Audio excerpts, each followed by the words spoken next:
Hold on, let me get my music right. You feel me? Let me start out. Let me start this out right real quick, man.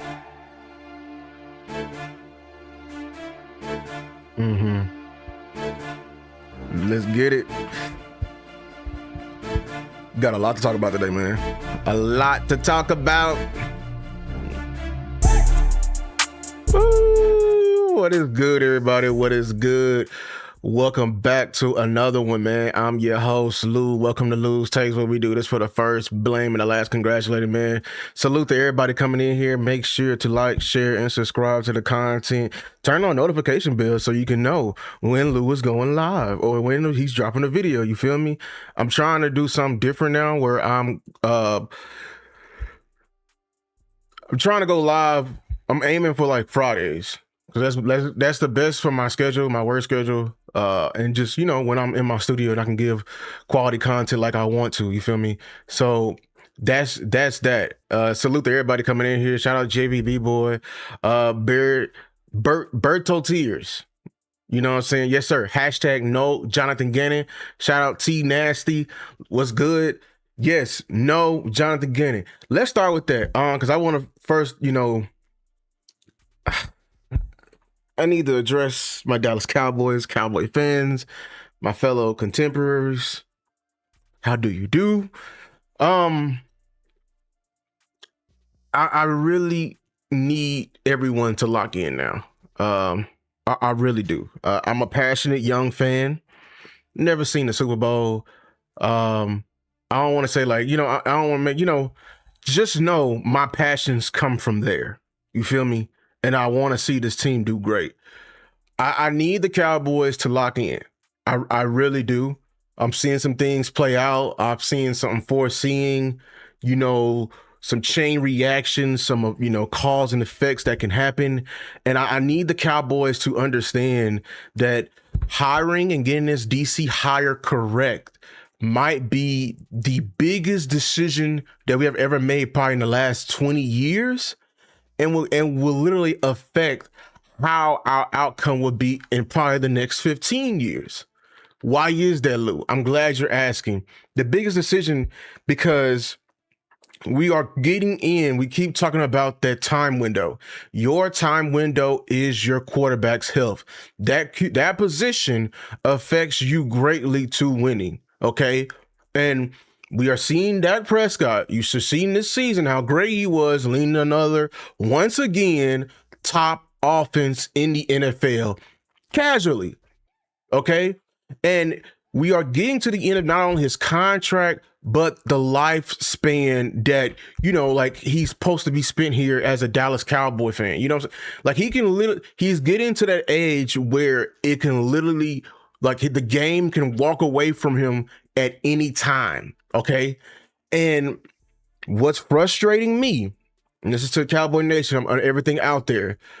If we are in this state, if you understand what's all at stake and what can happen and why important this hire is, you will be frustrated that we are not moving with enough urgency. And I'm not seeing Cowboy Nation takes this as seriously. I don't think you understand this because I don't know your life. Maybe you ain't never been in a disrespect maybe you haven't been at a desperate state, but I'm telling you this, a desperate man would not be moving like this. So why am I addressing that? Because a lot of people, like, you know, it's getting to that dangerous part of the off season that I encountered last year, but I casually didn't see. I wasn't, you know, prone to, and it's that illogical, you know, the illogical optimism that Boss Cowboy love to put in terms of like the Cowboy Nation. And now I see it. It is so fucking annoying. I'm gonna say that right now. That shit is so fucking annoying. That illogical optimism shit, just like not sitting back and looking at the landscape and saying like, okay, everybody moving. Are we gonna move? You know what I'm saying? It's like everything I tweet, because I'm so passionate, I'm trying to get my voice heard to the Joneses. It's either somebody trying to demean me and my voice, calling us content creators stupid because we over here trying to, you know, pitch ideas that we actually are serious behind and everything like that. Or it's just the side is like, bro, why are you even tripping, man? Like they always want to give excuses, you know what I'm saying, to either the front office or try to, you know what I'm saying, just stand firm on the bullshit that's been happening for the last 30 years. That's because I'm gonna be honest with you, this offseason is literally all the roosters coming to, you know, to roost. All this shit right here. I'm gonna get into it. I got a long agenda that we're gonna get into today, but I'm just saying, like, me being passionate about this fans and being passionate about this team, I move different, okay? And I see shit differently. So when people are saying, like, Lou, why, you know, I get frustrated that the Dallas Cowboys didn't even attempt, keyword attempt to contact Brian Flores. And I'm reading articles of, because, you know, yeah, fine. I understand some people are ignorant and they don't understand that, you know, they're not in this space on a day-to-day. So they don't possess the knowledge to that.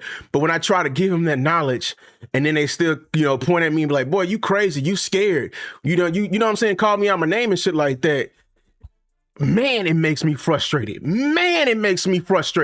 As a passionate Cowboy fan. Like, and you know, dang, like, oh, man, I miss my football days because I wish I could just punch on something. Because the ways people be talking and shit, I just want to punch on something, bro. Like, man. Like, I'm telling you, like, yeah, okay, sure. I understand Brian Flores is a head coach. He deserving a head coach. And look at my videos. I didn't even include it in my top because I thought he was worthy of that. But that still didn't warrant the fact that listening to interviews, studying this team for all 17 weeks, and hearing how that game, this, like, our quarterback and our head coach gave them the most praise, and to know that the way he was talking about him was in a fonding tone, and we didn't even, like, pick up the phone, and y'all just sitting here like, well, I mean, he wants to be a head coaching job. Why don't we even waste our time? Well, why? Like, why? The Dallas Cowboys, no one wants to work with Jerry. So why we worried about calling them? Well, he's going to want $20 million. So why are we even calling? Did I say hire the motherfucker, or did I say attempt? Key word. Reading is fundamental. Listening is even more fundamental. I am saying attempt. Shout out to Angry Cowboys fan. Make sure y'all going, you know, y'all subscribe, man. Great content. Hold on, because I'm gonna read your stuff, Angry, and because I think I'm missing stuff. He said, Lou, I have a question. If Flores is off the board, who would be your next pick? His underling. But if you're talking about my overall board, my dream list, number 1 was Raheem. Okay. Number 2 is Al. We know how everybody feel about that. Number 3 was Durante. Like, I was on Durante before he even got hired. And number 4 for me was Jim Schwartz. You know what I'm saying? I understand my lists are full of people who going to get head coaching jobs. Just because they're warrant for a higher job don't mean you can't just attempt. Because why are you so interested to see them even report they're attempting? Because the state of this hire is so great. I want to see, you owe me, Dallas Cowboys, that you're going to move with a sense of urgency, way more urgent than before. You feel me? Way more urgent than before. What you did for Shotty was not urgent. That was a bullshit hiring process. You didn't even attempt to call Ben Johnson. You didn't even attempt to call Mike Vrabel. You didn't even attempt to call these guys. I don't want to hear that bullshit as excuses, man. I want this organization to finally fucking learn. But the problem with them is actually with us. We don't fucking learn. We condone bullshit because, like Boss, like Angry, and shout out to Henny, like he said, we are in that state of a logical optimism, and this shit is fucking annoying. So, in the future, if you see me on Twitter and somebody saying some absolute dumbass shit and are not hearing me, I'm going to reply with K, a big ass K. If y'all don't know, maybe a little older, when somebody reply with K, translation, All right, motherfucker. You know what I'm saying? You can have it. I'm not gonna argue with y'all because you are at a space that you ain't even trying to even hear us out. Peace. Leaving the conversation. One dude got mad at me. He's like, you're not even gonna respond. I know I'm not gonna respond to your ignorance and your bullshit. I don't got time to be. I don't, bruh. Because you've been the same motherfucker in my comment section every time I tweet. You understand my stance, and you over here coming and say that. No, okay, that's it. Nothing needs to be said. I'm not giving information to that.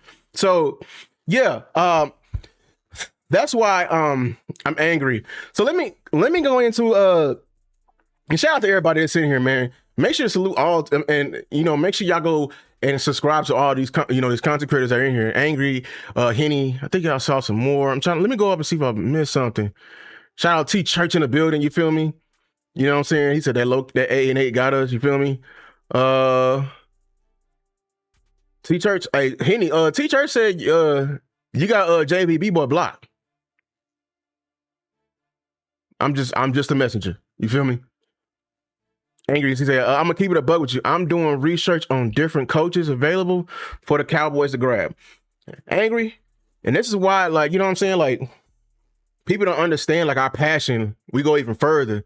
Shout out to DX Flash for the $1.99. He said Zach Orr is yikes. I watch a lot of Ravens.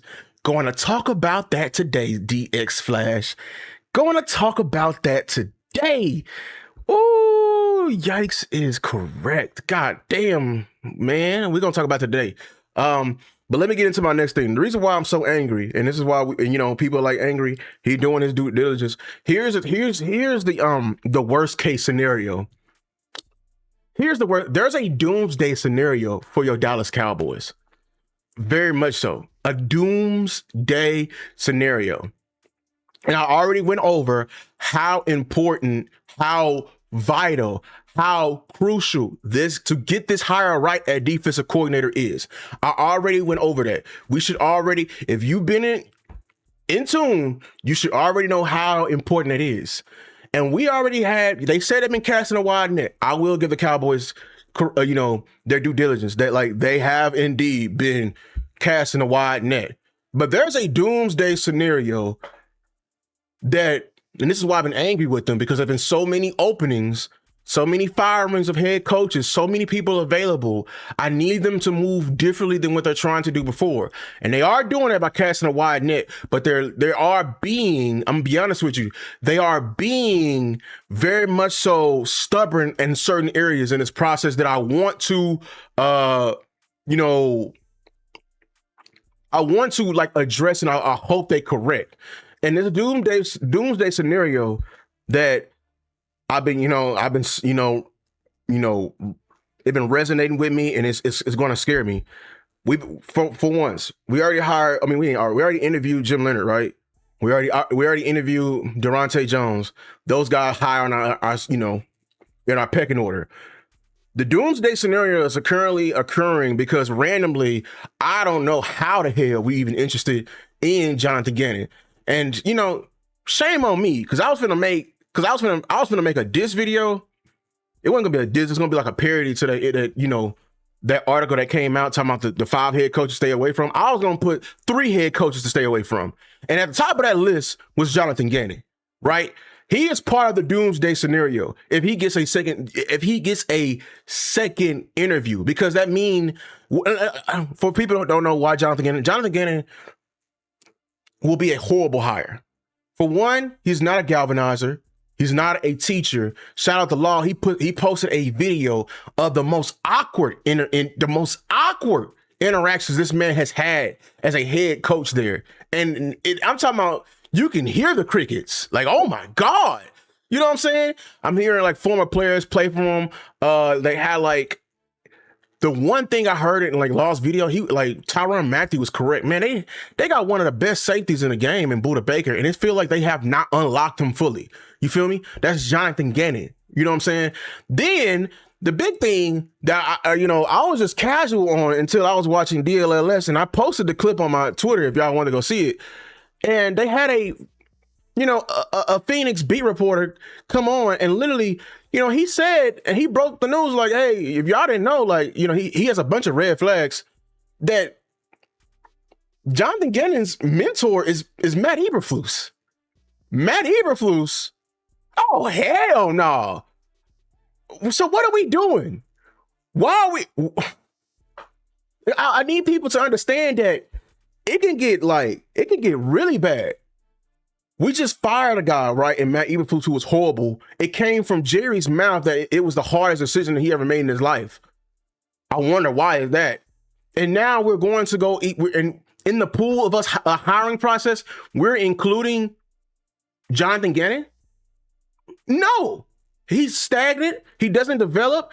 I heard that also with the beat reporter, I forgot to include it in the video that you're gonna see a big,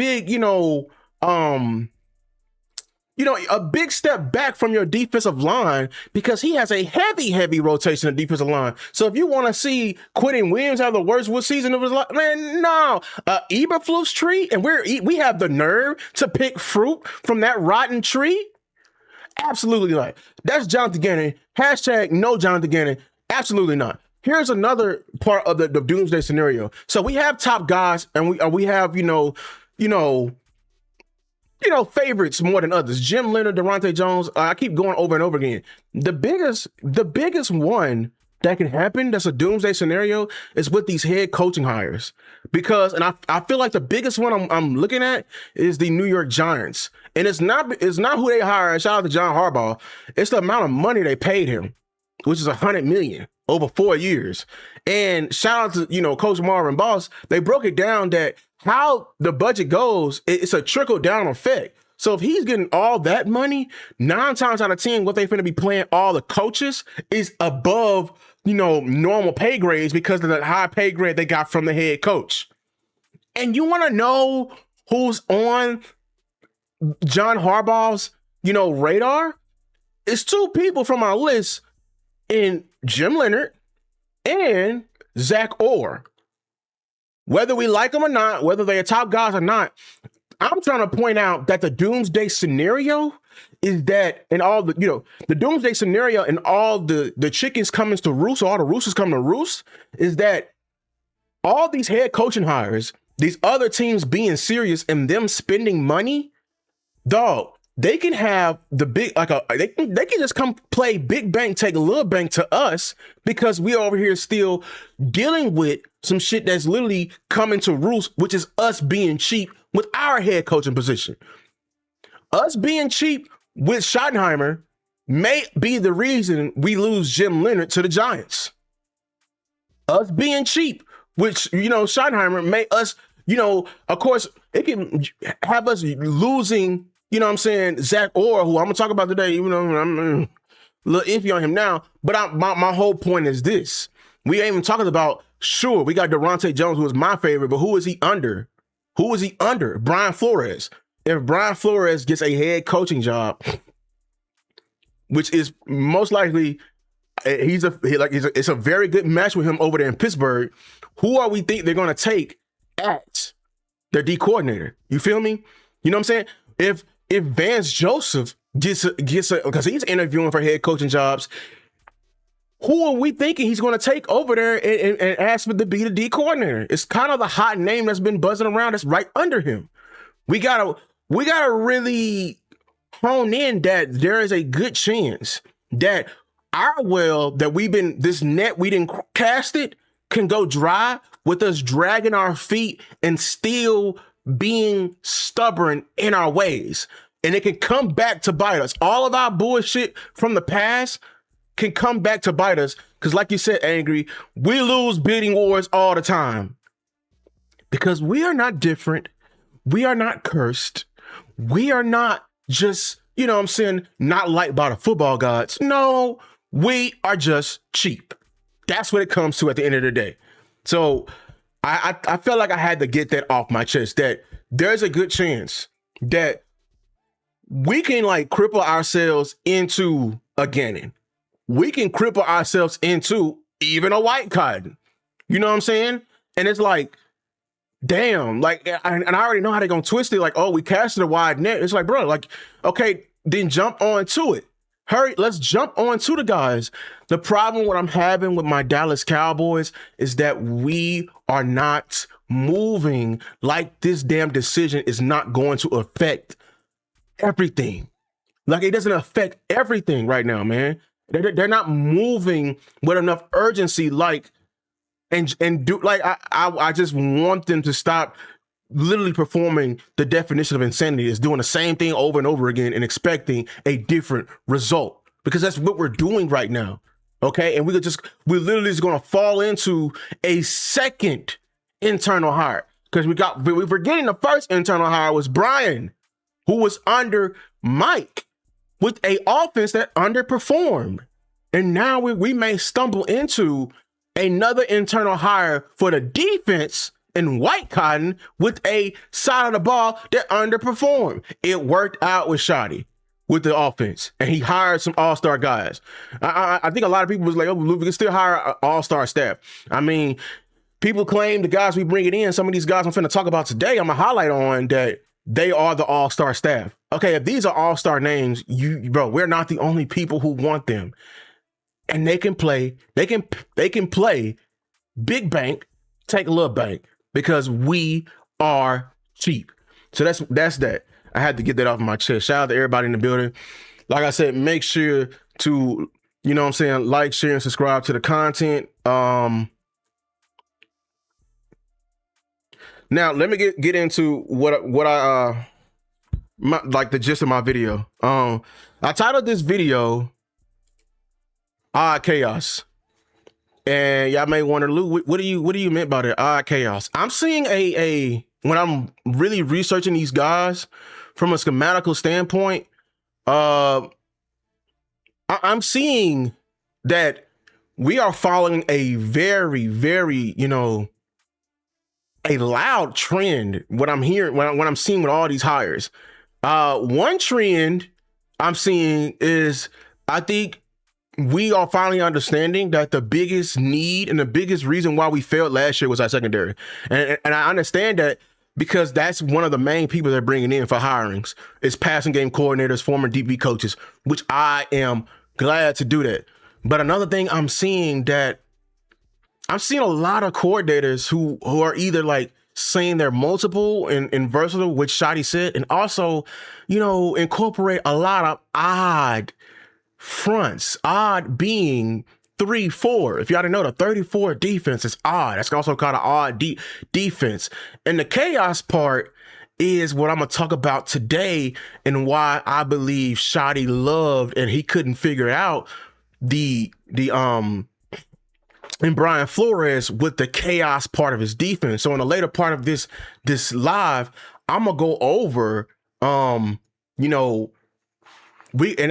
reacting to somebody breaking down a video who did an awesome job with that. I got to make sure to incorporate, like, I'm gonna add the links to these videos and in my comments after this video is done, to give these guys they due diligence. It's a lot of familiar names in here and everything like that. But us going to an odd defense, a 34, or I'm seeing a lot of people who are with that alignment with that. So I think that's a very interesting move for us to go to a 3-4 defense. And we're going to overhaul our personnel a bit. You're going to have to get more linebackers. That's the whole point of the 34 defense, is to incorporate more linebackers on the roster and less, defense alignment overall. I got a video in here that's gonna go in detail. We're gonna talk about that. I like it because we finally, because if y'all notice, when Quentin first got here, what was I immediately saying? I said, move Osa to edge. Move Osa to edge, and we might see that. You know what I'm saying? We might get to see Donovan Ezaraku in his true position. You know what I'm saying? Which is that 3-4 outside linebacker defensive end. You feel me? So I am seeing a very much a trend of the hires. A lot of these guys, when you look it up, they're like, 3-4, 4-3 hybrid. You know what I'm saying? Like it may be a hybrid, or some people are just 3-4 in general. And we're going to talk about that today.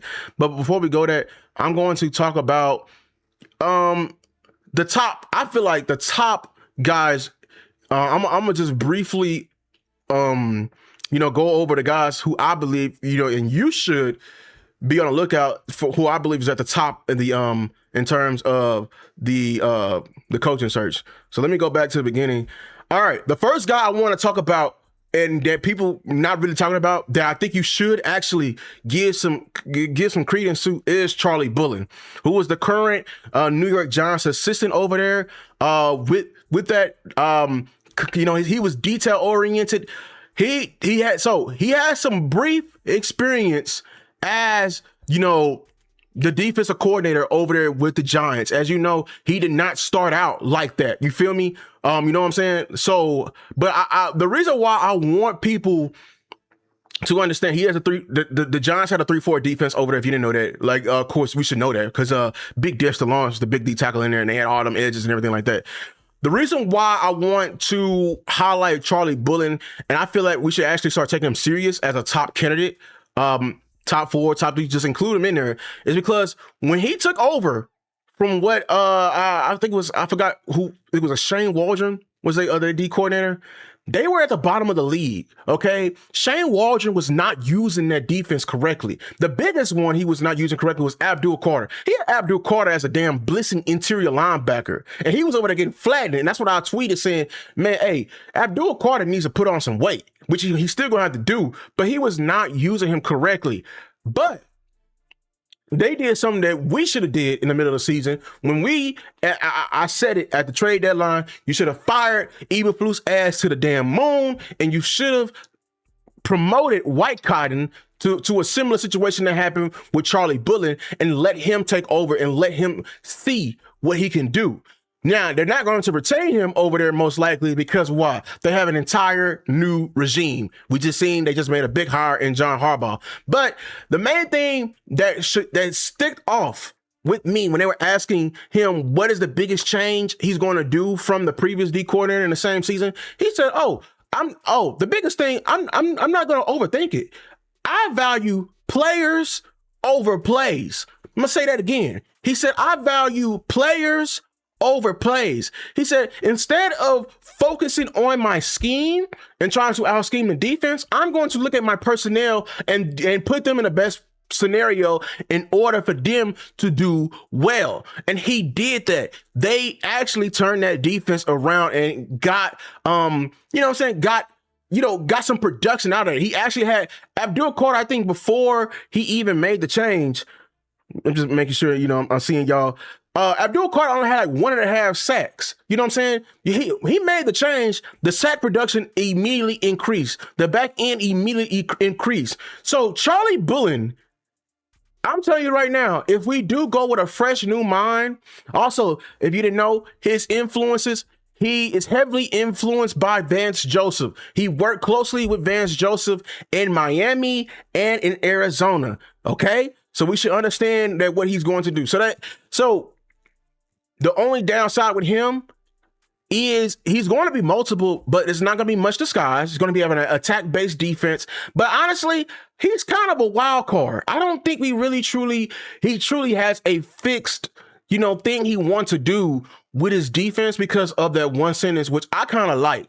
You know what I'm saying? Maybe I'm being too optimistic, but you saying you value players over your plays, you value, Jimmy's and Joe's over X's and O's.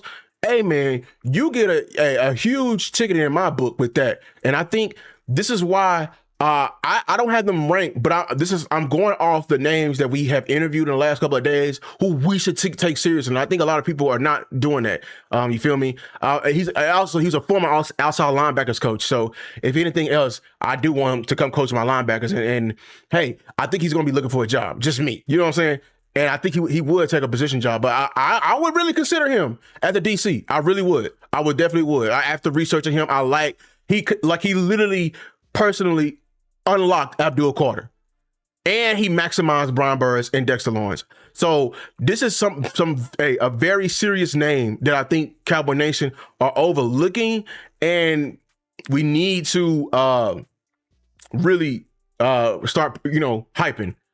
The next guy on this list is DeMarcus Covington from the Packers. He was the defensive line coach, and more in particular, he's the run game coordinator. He also ran a hybrid 3-4, which is and 4-3 defense, ran a 34 and 43 defense. I told y'all, my whole point of this video is odd chaos. A lot of these guys are running odd, running some lot of odd personnel, and we already run 4 now. I'm just saying, I'm seeing the shift that Shotty wants to do in running more odd, fronts and everything like that. And I'm gonna go into why, I actually like that. You know what I'm saying? Like I really do.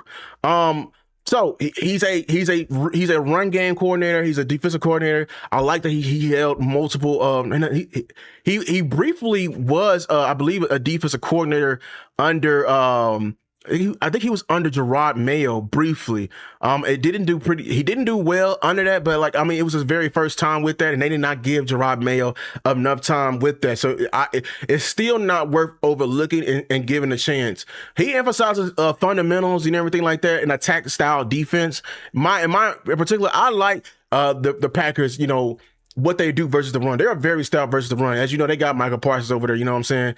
He emphasized communication, fundamentals. The only downside with him, he comes from, that Patriot tree, but they're not going to do much disguising, much emphasis in the back end, not really emphasizing the turnovers. To a point I really want them to, but we got to take them seriously because, like I said, that DC experience, young up and coming, and he did his job. You know what I'm saying? I think he improved the guys he had right there. You feel me?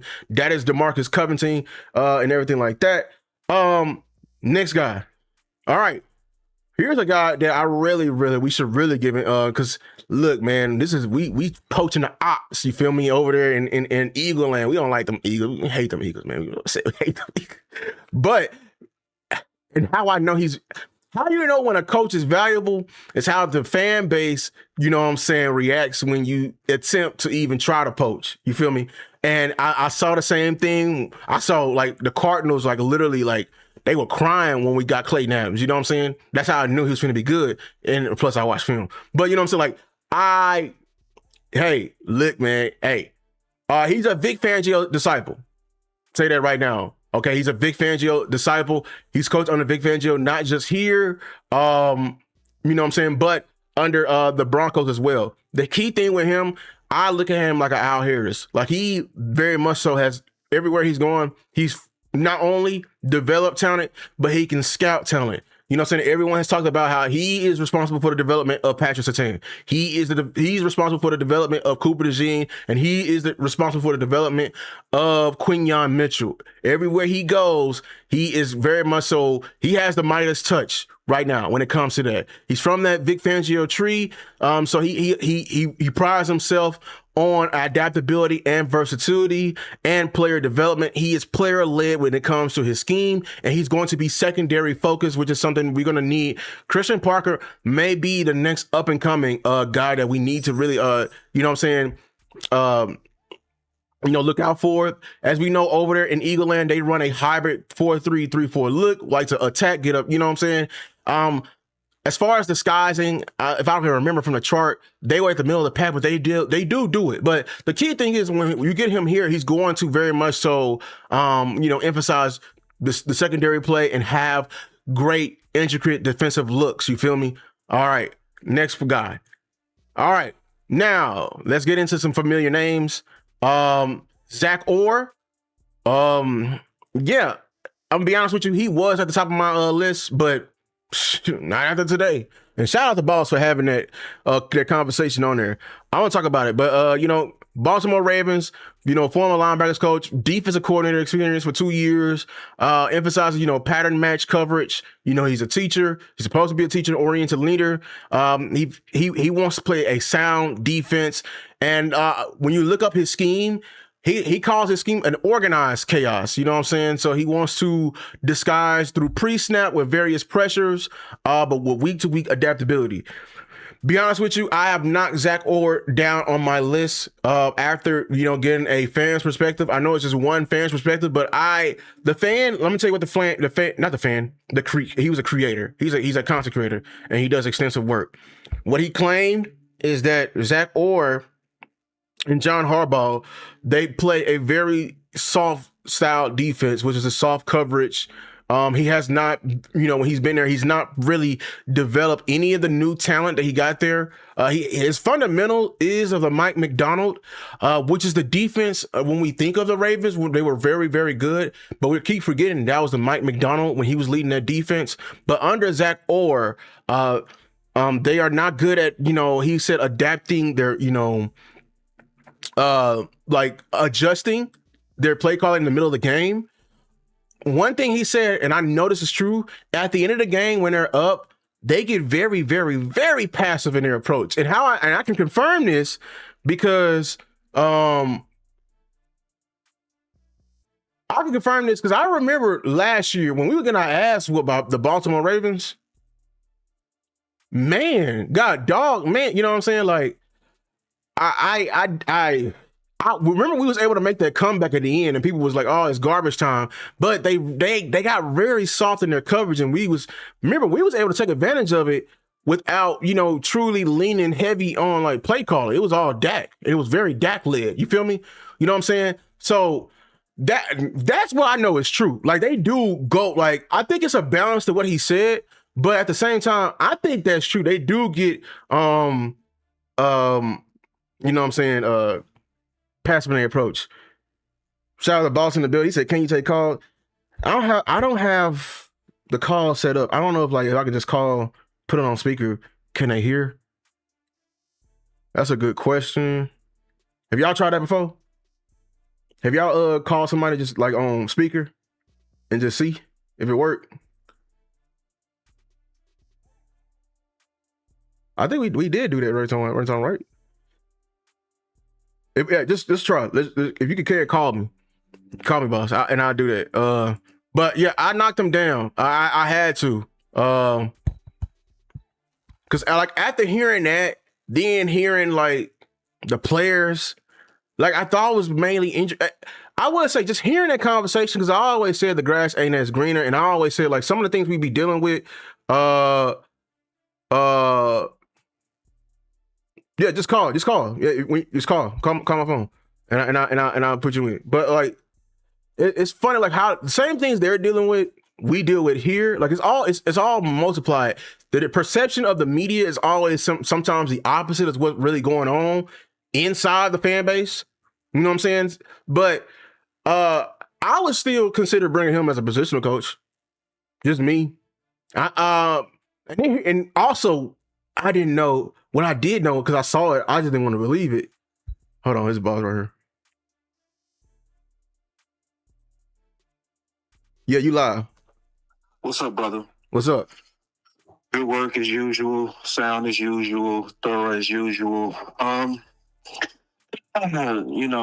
just wanted to talk about Orr a little bit, because what I also don't want to do is I don't want to overswing the pendulum too far. Yeah. Right? Because me and Star was talking about it, and we gonna likely do a show a little later if I can make time today to just kind of go over that interview, not like line by line, but kind of like some of the things that we observed. Like for instance, we gotta, to me, look at the judger and the guy that's making the critiques and understand the spirit of that guy. So, and when you bring on expert witness, you got to take that witness seriously, but still stay open-minded. So, like, for instance, from a Cowboy perspective, how do we look at that GM as doing a bad job, right? Right. So that tells a lot about him and his grading criteria. It says he's hard. Yeah. Right. He's a hard grader, right? So, because now I'm looking at my comments and I'm hearing people say stuff like, he sound like Eberflus. I'm like, wait a minute. That's too far now, y'all. Like, that's why I made the analogy in there going from crackers to bologna. It's an upgrade, even though, because we was at crackers. Eberflus is crackers, Right. Bologna is not gourmet, but it's meat, Right. And then a couple of things people to me needed to pay attention to was the fact that he said that he feels that he's going to get better, right? Yeah. And so because he was thrown into the job. Like, thrown into the job. Yeah, like we trying to do with Leonard, actually. Funny enough. Something similar. Yeah. So it's one of those things. What I love about it is this, though. It really exposed more so that you, me, and everybody else that's serious about this are not in love with anybody. Right. You know? Yeah. That we change as information change. I'm treating this like I treat the draft, you know? So I can be high on you, but then you run a super slow 40, I'm dropping you, you know? Right. That don't mean you're a trash player, but we still got to look at everything because we got to get this right. That's the take that we're doing on this. And I like it because it exposed that we got our intentions right. You know what I mean? Right. That we're not trying to push an agenda. We're not trying to push the black guy over the white guy Jim, with some people trying to allege, which is crazy. You know? Yeah. You know, we just being thorough. So we not letting Jim be pushed on us. We not pushing or on y'all, you know? Right. It's, I was high on him. Let's bring in an expert witness. Okay, we heard the expert witness. Okay, this is my new rank. It's as simple as that. Yeah. You know, I'm still, and I feel like his interview is going to help us all because what it told me is be leery of any brand new DC. You see what I'm saying? Yeah. So if that's the new scenario, because the way that I looked at him was not just an expert witness for the Ravens DC, you got to look at the Ravens as an expert witness on defense. Exactly. On defense in general. Yes. Right? So it's like, so I wanted him on to be able to display, okay, what are y'all doing so well and what do we need to look out for? You know, so that tells me you have to move Jim Leonard up if we're looking at it fairly because of the experience at DC, right? Mm-hmm. You have to move Parker a little bit down because of the lack of experience at DC, right? You know what I'm saying? So what we all trying to do is we trying to measure these guys right and then put out the information fairly, you know? So I just wanted to call in to kind of, in my opinion, balance it because I don't want us to also super give up on Orr because he could be your DC. And if he's your DC, me and Star Wars go explain it like this tonight. It's almost like some people need to get out of certain environments. Like perfect example. Pickens seems to be a surprise in his greatness, but really what it was is he needed a new environment. Right. So if you put Orr potentially in a new environment without the hand-holding of Harbaugh, you might get a better Orr. You see what I'm saying? Right. So that's why I'm saying we need to be careful not to overswing the pendulum to now he's trash. It's like, nah, that's still baloney or that's still spam. It's not steak. It's not, gourmet chicken. Or it's not lamb, but it's some good ass meat that if you're hungry to put some on your stomach. And definitely everybody need to keep this in mind. Even at Orr's worst, his defense would have had us in the playoffs right now. Yeah. 100%. So I just wanted to call in with that, man, because I might not be able to go live with Star because I got a book day. Can I plug a couple of things I got coming? Yeah, go ahead. Okay, so the response was so overwhelming because the numbers was boosting by the minute. Mm-hmm. And I don't never do lives in the morning, like never, right? So it started at 60. By the time I got off, it was close to 200 people on there. I saw it like 240, yeah. So that means the word of mouth and the quality of talking to an expert witness was just spreading. People were sharing it. So I talked to some more people that I got coming. I got another expert witness coming from Minnesota. Mm-hmm. So that's going to allow us to dig through in detail Flores and Durante and then, really ask the hard questions to make sure we're not too over our heels on those guys. Then I got a guy coming in for the Giants. So we got a scheduled show with West Coast with the expert witness from I'm calling them expert witnesses. Basically, I'm talking about other content creators who cover these teams. Right. So we got somebody coming in from Minnesota, and I'm locking in a guy from the Giants, because right now my current number one guy is the Giants DC, from that DC experience and that massive turnaround that he did in a short period, you know? I like that he definitely said players over, plays. You know what I'm saying? Right. And like I don't think we know his scheme. Like he just made that scheme to fit them. That's my thing. Yeah. And the more I research him, the more I like him. Because if you go research, I think his name is Colin Bullen, right? Huh? Or you talking about the DC? From Giants, the Giants that we brought in. Bullen? Shane Bullen? It might be Bullen. Yeah. I'm bad with the names. I know the faces. Forgive me, y'all. I'm moving too fast. But I'm looking at these guys, and they coming in fast. So I'm sorry if I'm fucking up on the name. Yeah, it's good.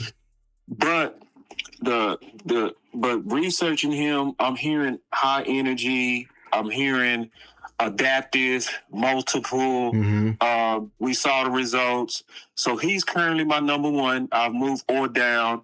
I moved him up. I moved Parker down. I'm finna repost my list. And I will say this. For all the people who even allude that we doing this out of race bias, I'm very insulted with that. Yeah. I'm being honest, man. I had people hit me up with that. I'm angry about that, because we're taking bullets again because we refuse to just go with the crowd, and we go with our research. Right. And it pisses me off because we are willing to say what others are not willing to say because of the research that we've done, but yet we take bullets as if we got a motive. Right. And that's the one reason I'm happy about this. Or because if you can't see yet that Lou is not moving with a motive and an agenda, and I'm not moving with a motive and agenda, then likely you moving with a motive and an agenda. So that's all I want to add, man. And hopefully the quality came through, man. But I just want to call in and just kind of give my thoughts as we really, to me, honestly, shout out to the whole community, man, because we leading this thing right now. We not being led, we're leading. Right. We're leading. We are not letting people manipulate us. We're not letting people do any of that bullshit, Mm-hmm. So stay active, Cowboy Nation. This is the fight that we gotta fight all the way to the end. And one thing I always say about my boy Lou, and I got Lou in the intro, in my intro. And Lou said one of the key moments at the draft that everybody need to keep in mind. My boy said, buzzer beater, when we got Booker. Yeah. Because we was fighting to the end. Right. And that's what I'm seeing with Cowboy Nation. But this time, it's everybody. It's like, I'm watching people, man. Like, I was so impressed that Montana picked me up off the ground when I was like, man, I really was like, I'm done. I'm sick of them, what they just did to Flores. I was like, I ain't finna do no content today. Fuck all that, right? And just to see the community like, nah, boss, get up. Like, to see y'all pick me up, like, get up, keep fighting, Right. It just says that we finally starting to get the spirit of us and the power of us together. So let's keep fighting, Cowboy Nation. Thank you, Lou, for the amazing work that you've done. I would say that you the MVP of this whole process on everything. Like, on everything. I think you're doing the best research. I think you putting the most and the best candidates in the forefront. I think you have the most courage to fight for what you believe. Mm-hmm. You are my favorite in this fight, and I just really appreciate you, bro. So I just wanted to call and add to that, man, and let's keep fighting, man, and let's keep digging in until we get this DC right. Yes, sir. Appreciate you, man. All right, my dog. All right. Okay, bro. Yeah. Boss Cowboy, everyone, make sure y'all go subscribe to, and everything like that. Y'all the MVP too, man. Y'all, I mean, look, we are serious about this. We are not finna let, the okie doke be a run on us again. It's funny, people are pushing that race card, because the same thing can be said about the opposite. When it's a definite white player there, or white, in general, that we're pushing, nothing is being said. We're not. It's not. We don't ever see. Oh, you're pushing him because he's white. So if I only see one side, and I only see you speak up about race when I'm speaking about one side, I'm telling you right now, it says a lot about you. That's all I'm gonna say. It says a lot about you. And I'm not. And I'm gonna keep speaking my damn mind because, like I said, I'm an independent content creator. If y'all didn't see me, like, went back and forth with some people on 105.3 The Fan. They saw some, had some shit, saw some shit I had to say because I went back, I just found it very disrespectful how they was covering, this thing, man. And they were covering a certain person harder than everybody else. But, and the nation would not know about all these other men, whether it be color or not. Because, I was, it's not just color because we're pushing Shane Bullen, who is white. But if you go on certain, you ain't gonna hear not one person talk about that man. They thinking he's gonna be hired under him. You know what I'm saying? I'm just not going to have it. I want a Super Bowl and I'm willing to do what it takes. And do you see how desperate I'm working with this? I want my Cowboys to do the same. So when I'm on Twitter and I ain't got time for the foolishness and I go back at you and say, like, no, that ain't enough, excuse for you to not pick up somebody's phone call because he may be expensive. That's what it is. Straight like that. You know what I'm saying? Straight like that, man. Like I don't know. I think I'm more and more I get older. It just finally, like, it's sitting down and just, hey, everybody ain't serious about winning as I am, but they claim to wear the star, or they claim the 90s. I think some of this shit is just like the trendiest thing for some of our fans. I really think. I think certain people, they prove it every day that they fans because it's trendy. I really do. I really do. I think so. I really do, because you act like it. I mean, I think I think certain people fan like these meme accounts, like them season accounts. You know what I'm saying? That's just me. I think they really do it in real life. That's just me. And, when me, who was bred in this shit, who's born and raised in Dallas, Texas, you know what I'm saying? I ain't got time for that shit. You saying some bullshit about my hometown team. Shut the fuck up or move around. Real spill. You know what I'm saying? And I mean, and even though I ended up being wrong about going at Bobby Belt because he said some stuff and I went at it. You know what I'm saying? At the end of the day, I didn't like how you were covering my team in my city. And I wasn't even in my city.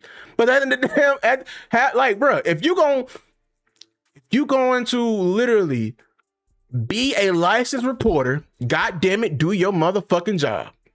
Cover both sides. Because at the end of the day, that's all we want. So, appreciate Boss coming on here because, like, hearing that dude speak, the guy on this DC, he's right. There is a healthy balance to it because he did have a high standard. But I will tell you this, like, the reason why I'm saying, like, because I had Orr as my top before even hearing that, because, like, you know what I'm saying, the pedigree of the Ravens, the pedigree of everything like that, but just hearing that, hold your horses. You know what I'm saying? He's not a shoe-in. That's why. Like, he was even a shoe-in, and I'm gonna be honest with you, I made this video about odd chaos. It's not even about his defense. You feel me? And we're gonna keep going on that. Yeah, hey, man, love y'all too, man. I love all of y'all, man, because bro, like, I had to tell him, bro, this is my side job, and I'm going hard like this, man. Like, I love the Cowboys, man. I love this shit. I'm not gonna let y'all just, sure, it can be your job, bro. Like, bro, you can disrespect my team. You better not do that shit when I can see it. That's all I'm gonna say. Because I'm gonna say something. I'm gonna make you feel uncomfortable. Do if you will with that information. That's all I'm saying. Because at the end of the day, we all play a part with the Dallas Cowboys getting number 6.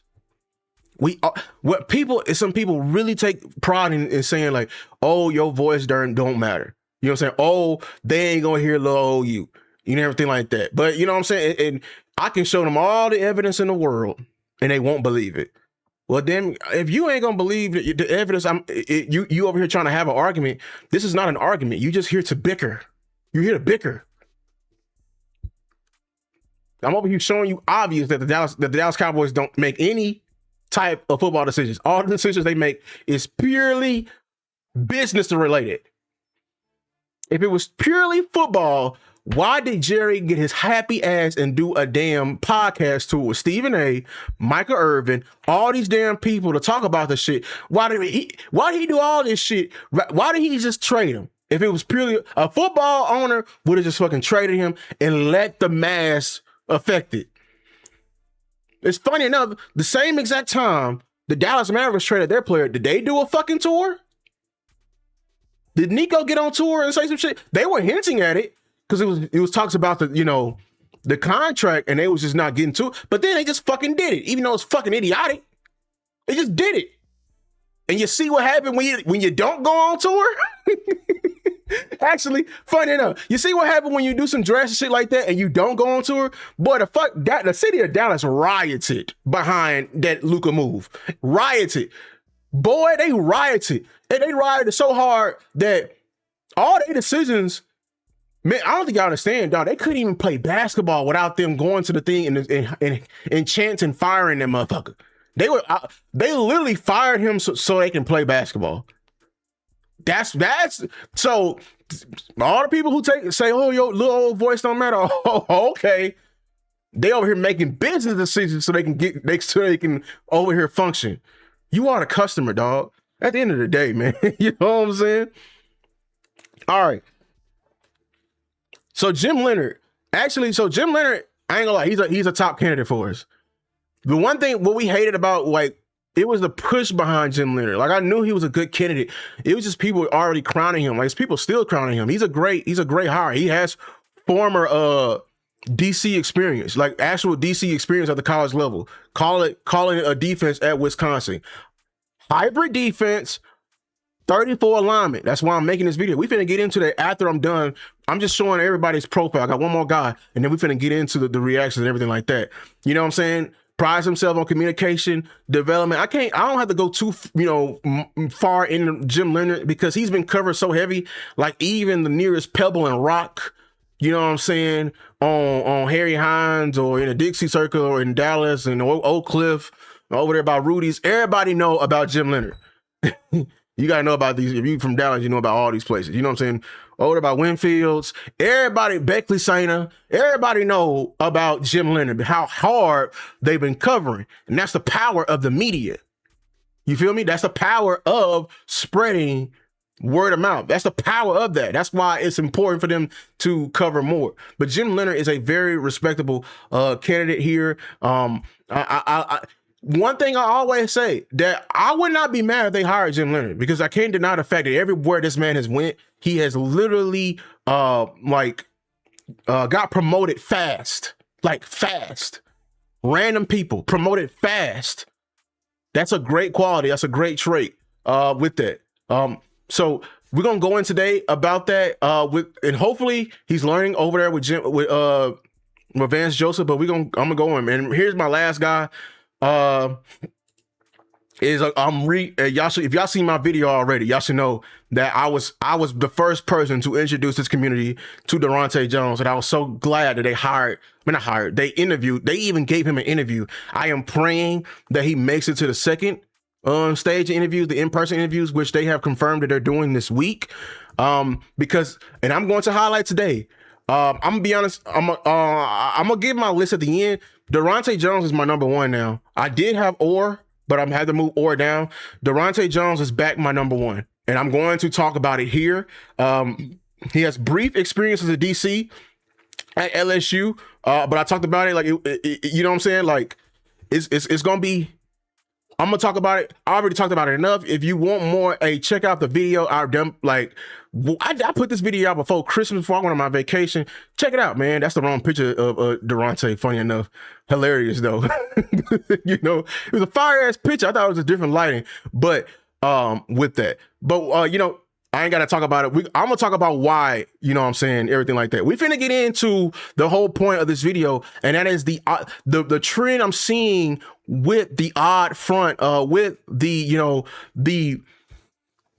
all these odd, the 3-4. I'm seeing a lot of these people have 34, in their, philosophy as they base front sometimes and everything like that. So I got a small compilation that I'm going to react to, and yeah. Just, hey, I hope y'all like it, man. Come on. Today's topic are base defenses, and we're going to start with the 3-4 front. You know, when you run the ball or you throw the ball, you have to put in blocking schemes to attack the different front. So, whenever anybody want to make their scheme, and some people are like, look, why you can't just go out there, I don't know, put 7 guys on the line of scrimmage. They have base things. It's like a base law that every coach, when putting in a base front, that they have to be able to stop. Boss is he's a former coverage guy, has some great DCs in there. And I didn't know it until he said it, but it makes sense. He said everybody, when they want to put in a certain coverage, if it can't cover 4 verticals, you got to throw it out. Same thing with these base fronts, or when you put in run schemes, if you can't block it up versus a base defense or a base front, you got to throw it out. Shout out to John Gruden, man. It's a great subscription. I encourage y'all to really, I'm going to put the links to these videos after the video is done, like I said, but we're gonna go over the fundamentals, of the 34 defense, so everybody can be there. So when I start talking about the advanced terms, y'all can be caught up. That you see, and it all starts with your base defensive fronts. Your base defense has 4 defensive backs. Are you with me, Clay? A nickel defense has 5 defensive backs, but some teams in their a quick quiz: how many defensive backs is in a dime defense? Go. We got enough people in here. If you're here already, like, share, and subscribe to the content. We got enough people in here. Go. How many DBs in the, I just need one. I'm gonna continue the video. I need one answer. One answer. Who? How many DBs is in a dime defense? We got a lot of people watching. We got a lot of people. How many DBs is in a dime defense? Be savants over here. You know what I'm saying? There you go. Beige boxer for the win. Boom. Base defense use what we call a 3-4 alignment. And if you just look at that number, 3-4, it means something.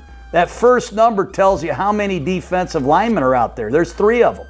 And there's 4 linebackers, Jake. You got that?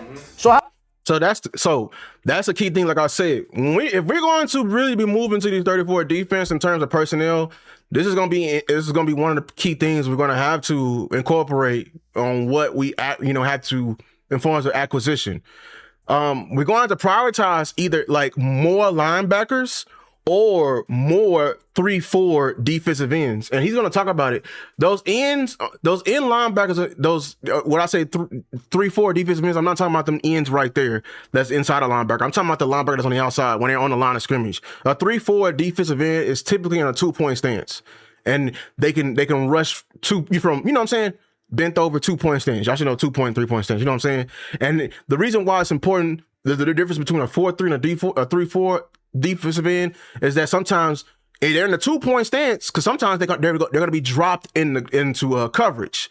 And I'm gonna keep going into why I kind of like. How many DBs did I say are going to be in here? 4. 2 corners, a free safety, and a strong safety. But when you play a 3-4 defense, which some teams do, you have 3 down linemen. One of them is a nose tackle, and he lines head up generally on the center. Where? Head up. Now, this is going to be important because I know people are like, ooh, we got D tackles, Lou. Ooh, they can play nose. He's going to emphasize the big thing, but the difference between defensive tackles and a true nose or a 0 and a 3-4. Are you with me, Clay? He's a 335-pound man. How many pounds? How many pounds? That mean if we go into this shit, I better not see no 3-tech in this shit. And what I mean by 3-techs are normally 275 to 290, 310. You know, on the lower end, prioritizing speed. If you truly want this odd front, at all times it needs to be, if we in a 3-4 alignment, you know how they say you gotta be tall enough to ride? You gotta be heavy enough to play this. With me. He can play 2 gaps. If the ball's over here, he'll play that gap. If the ball's over here, he'll play that gap. And that's why you gotta be that damn big. You right here, I ain't gonna lie, I used to love blocking against a 3-4. Because you know why? The nose is in the center of all double team. He gonna be getting double team and triple team on basic run plays. And we have free access up to the linebacker. You know what I'm saying? Which with the 4-3 is supposed to protect. You know, I keep telling y'all, like these base alignments, they're meant to defend some aspects of the run. You have to defend some types of the run. If you're going to be in a 4-3 defense, you typically, if you're attacking or if you're rooting, you're trying to do what you can to either occupy, you know what I'm saying, alignment and keep your linebackers clean, or you just feel very comfortable as your linebackers. But the 34, you got to have an active-ass motherfucker who can always occupy more than one, sometimes more than two. The best of the best. Yeah, these are mammoth, strong nose tackles. They line up head up on the center. That's one of your D linemen. The other two are defensive ends, and they generally line up on the offensive tackles. Head up, outside edge, inside edge, two defensive ends, and they line up on the offensive what, Clay? So we want to be multiple, right? And I don't think we're going to have tradition. This is why I said, like, when I immediately got Quinnen, dog, if we trying to do this, shoddy, the first one of these D ends better be 97. It better be number 97. That's just me. It better be number 97. Honestly, you can do like a hybrid 3-4. You can like, because you don't like Quinnen. I know people thinking Quinnen is a nose. Quinnen is really not a nose. Like, y'all really got to go study. He can play nose. I just don't want him playing nose like all that, because he has a narrow stance. He prides himself on attacking and everything like that. You know what I'm saying? He literally just explained what the nose tackle is supposed to do. It's supposed to be occupy more than one gap. I think Quinnen can do that, not for a whole game. Matter of fact, I think, you know what I'm saying? So that's just me. Who's our nose tackle who can do it is really big blank on his name, Kenny Clark. This other D end, this front side right here, who's really like a head up 5 or sometimes a 4-eye, you can put Quinnen there. Sometimes you can put Quinnen at the nose. One of these D ends, it don't have to be at the same times, but I better see a package with Osa at the end. That's all I'm saying. Tackles. So you have 3 down linemen in a 3-4 defense. What's his name right here? Nose. That's the nose. This would be, if you're a linebacker looking at the defense, this would be the right defensive end. Mm-hmm. Even though it looks like the left defensive end to us, he's the right end because the linebacker's looking this way. Are you with me, Clay? Yeah. This is the left defensive end. They line head up. Good question. Let me look it up. Quinn Williams. Wait. He's 302. See, that's why, look, I'm good, boy. I knew that. Hold on, let me look up Kenny Clark. Kenny Clark. Wait. 313. We don't have heavy, like heavy D tackles, but I'm telling you, Quinnen, they can share the responsibility. And we will have, I think we do have a true nose. He'll be another year cooked. I can't wait. Somebody said in the chat earlier. And yeah, like I told y'all, we so smart. Y'all so smart. We some football savants. You feel me? Jay Tawia can be plugged into there. And if Jay Tawia, like, I know we gotta wait 3 years. You know what I'm saying? But like, hey, we might. That's why I said, like, I made the video. Jay Tawia may be the first D tackle we have here that can be fully developed correctly, because he has dogs in front of him. So we will see. We may need to add a heavy guy. You know what I'm saying? I think the perfect one, if y'all remember, I wanted him. Oh, what was it? What's that guy name I put in my D tackle video before we even got some D tackles? We don't need no more D tackles. Why am I even talking about that? We need to focus on ends. I ain't gonna lie. We're good at D tackle. If we're gonna go to this, for it to be perfect, it need a 330. We need somebody at 330. We got enough, man. I'm telling you. You can, matter of fact, going to this alignment may actually preserve your prize and possession D tackles. Not even gonna lie. Especially if you get some true some ends that can put their hand down right there and actually hold their own in that 5 tech. You feel me? But yeah, Jay Tawia, he may be ready, but we'll see. On the what? 3 down linemen, the nose and 2 ends, and now we have 4 linebackers. And we give these guys names. Yeah, right. See, Beige Boxer, Savant, man, he's right. Quentin Ball's at 1 tech, but he's a 3 tech. Yep, you know it, man. There you go. Salute C. Burleson in the building. Salute Mr. Loviger in the Strong building. side, outside linebacker to the tight end. We call him the strong side linebacker. We call that man Sam. S-A-M. Sam. He lines up on the outside edge of the tight end. His job is to turn it back inside. Do not let that ball outside. Oh, man, boy. See, this is why I hate Eberflus, little stupid ass. I'm so glad he gone. I didn't want to call him man after name now, but he ain't on my team now. That boy was an idiot because he kept putting Louisville at this position, dog. Oh, my God, it used to piss me off. Just because the Sam is just supposed to sit here and just set the edge, like Gruden is saying here. You know what I'm saying? Sometimes he'll get in the coverage, but he's supposed to either spill or box versus like pulling, guards and everything like that, pulling linemen. What I mean by spill is so spill when they're pulling, they're running counter, right? Tight ends blocking down, guards blocking down, and we're pulling a lineman, right? A spill would be him taking his outside shoulder and going inside of the pulling guy to cut off the lane in the inside. To spill, to make the running back spill it outside. That's what spill techniques mean. Box is when he's supposed to stay right there. When he come off and we're pulling, staying straight up and taking on the guard or a tackle straight up and squaring up, boxing it in, still leaving the lane there, but still having outside contain. That's that dumbass shit, bro. Eberflus was having Louisville do when we go in that 5-man front. Boy, I hate that idiot. When we kept it. And this motherfucking Jerry said, "Ooh, it was the hardest decision." Shut your ass up, Jerry. Set the edge. You heard that all the time. Set the edge. Set the edge. Well, set the edge, Sam. That's the Sam. The outside. I got the perfect Sam in this draft. I ain't gonna lie. If he fall, I might consider taking him at 12. But we don't really need a linebacker. We gonna need linebackers, but I'm just really prioritizing secondary. But I'm telling you, there's a perfect Sam in this draft. He gonna have to get a little bit bigger, but I seen this film. He goes to that school. I'm gonna tell you that right now. Linebacker on the weak side, away from the tight end, is a man we call Will. Will. He's on the weak side. The Will backer. We call that man who, Jake? Will. And generally, these two men are in 2-point stances, and they are setting the edge of the defense. Yes? Now, the inside linebackers, they have 2 of those. The strong side inside linebacker to the tight end, we call him Mike. So Mike. Hey, Beige Boxer, we finna box, man. You over here, you 2 on it, man. I'm gonna keep going, but you 2 on it, man. God damn it. And Sam go to the strong side. Are you guys with me, Clay? Over here on the weak side, don't ask me why. I learned this from Coach Walsh way back in San Francisco before you were born, Jake. We call this the plugger. He's the plug linebacker, and the plug and the will.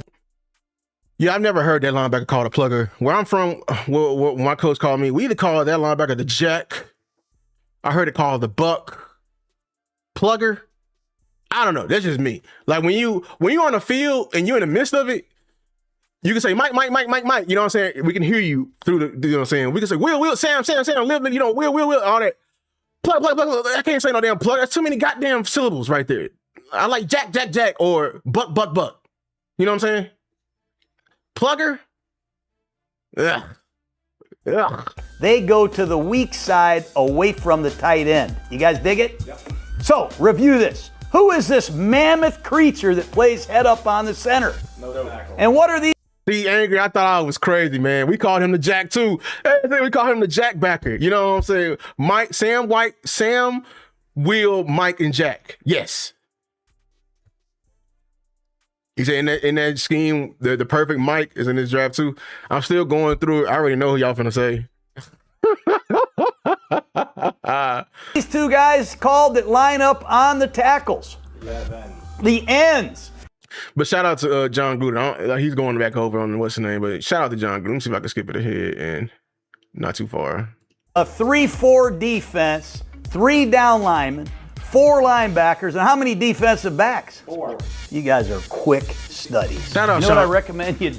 Shout out, John Gruden. Now, I'm gonna get into it. So the reasons why I think we want to go to the odd front, because I believe where the beauty of it is, and where I feel like the magic of it is, you can run these things called simulated pressures, which is unpredictable pressures that you can send towards a quarterback, unpredictable blitzes, because you got to think about it. You have a head up nose, you have two defensive ends that's head up over the tackle, and you got linebackers on the outside of it. You know what I'm saying? You damn near got like 7 guys on the line of scrimmage.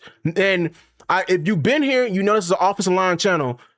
Simulated pressures can really give the offensive lineman, problems, because we have rules in our protection. I keep talking about how there's a half man slide. We call it 50 protection. You know what I'm saying? There's 60 protection. The 5 and the 6 represents how many people we're blocking. 5 means it's just linemen. 6 means the added running back. 7, you know what I'm saying? You know what I'm saying? We have all these we have these protections, but in the 3 to 5 step drop, which is the most common one, half the offensive line is in zone and the other half is in man, which half means center over. So if it's 52, 2 means even to the right. That means center to the right tackle are in a zone protection, which means they're blocking a gap in pass protection. You know what I'm saying? They're not sticky to one man, but the backside is man up, which means they have to be man up. But actually, here's a hint to it. You have to be in sync with the guy you're man up with. I'm talking about like with your guard and with your attacker. You have to be on the same plane, because when an offensive lineman is not in zone and when they're manned up, they are susceptible to stunts. I'm going to say that again. They are susceptible to stunts because we have to think, because we have to worry about us blocking somebody and us having to literally, you know what I'm saying? Like, we have to worry about blocking whoever we have in front of us and also staying in the same level, because they may be passing off a stunt. And a stunt, the whole point of it is to get us isolated and make sure you have to be really in sync for this shit to look beautiful. And when it's beautiful, oh my God, they're in sync. It is so good. He said, how would Ezra Raku fit in a 3-4? DX Flash, I think Ezra Raku, he's a 3-4 outside linebacker, defensive end. Like he's perfect for it. Matter of fact, at Boston College, he did a lot of stand up. He had his hand. He did stand up. He'll get in 3-4 at Boston College, and they just sometimes they'll drop him. I saw him like in the Clemson film. He'll drop. He's actually perfect for the odd front. He is. Now, like that's we got to really solve what the fuck happened with the edges, because my whole thing, I think they just changed their fucking technique. That's just me. They did. They was just going off just bullying and going off square, and I kind of blame White Cotton for that shit. I did say I was gonna look at the film at the Jets to see if does anybody seen the film on the Jets when White Cotton was there. I'm gonna confirm, but were they doing the same thing or were they rushing freely? Because if they were rushing freely, it was Eberflus. If they wasn't, it was White Cotton. That's just me. We're going to have to solve this issue, but we're gonna talk about the simulated pressures, and the defense we're gonna use is my top guy in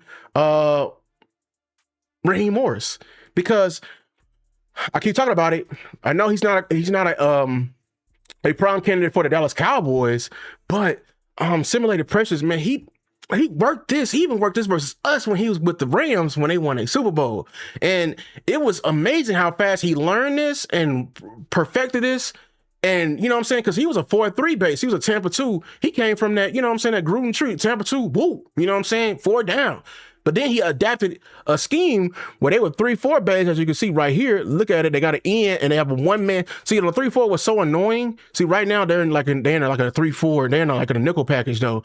But right now, look, it's 4 man on line of scrimmage, but this is a 3-4 defense. There's a nose and 2 ends, but there's an added linebacker.